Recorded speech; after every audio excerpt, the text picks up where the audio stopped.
Охридскиот туристички водич Љупчо Јузмески, кој говори неколку странски јазици, 3 месеци престојувал во Дубај. Ангажиран како придружник од туристичка агенција од Тирана, ги водел туристите низ светот на луксузот во најголемиот град во Обединетите Арапски Емирати, се до 28 февруари, кога се слушнале првите детонации. Ескалацијата на конфликтот во Персискиот залив преку ноќ направи хаос во воздушниот сообраќај. Авионските карти во еден правец, кои во нормални услови чинат околу 500 евра, достигнаа баснословна сума од 5000 евра, раскажува Јузмески. Тој е еден од над 500-та македонци кои морале да го продолжат престојот во Дубај, оти 5 пати му го одложувале летот. Голем проблем се направи за нешто што ретко кои го знаат, а тоа е дека крузерите кои добија забрана за пловидба во Арапскиот залив, тогаш сите патници, 5-6 крузери таму, по 1000 патници, околу 5-6 илјади туристи, претежно од Британија, Шпанија, Германија, Данска, Финска, Норвешка, горе Скандинавија, пензионерски туризам, сите ги евакуира со авионите од Дубај и Абу Даби. Тоа повлече да не ги земат летовите и да не ги одложат летовите, се случи едно одложување секојдневно.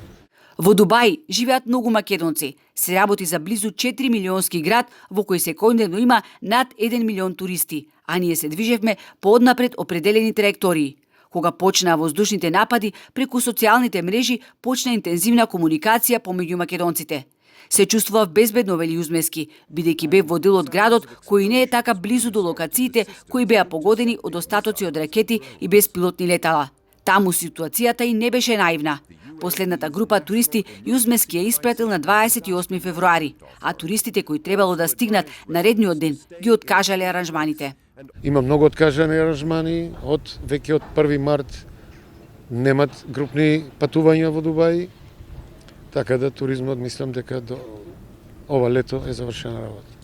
Никој ништо не очекуваше од ова што се случи таму. Сите беа расположени, сите си имаа своји програми, сите си го шетаа Дубај, си уживаа во што Дубај ни нуди на туристите и однеднаш една вечер се случи секој да добијат порака на мобилниот телефон дека да барат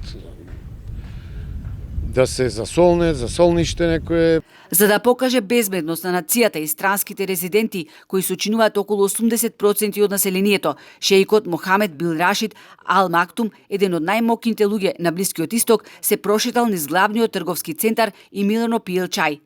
Иако во Дубај се функционира нормално, сепак постои страв. Секој сака да се врати таму каде што е безбеден, вели Јузмески, заблагодарувајќи се на владата и македонската амбасада во Абу Даби за организираната евакуација.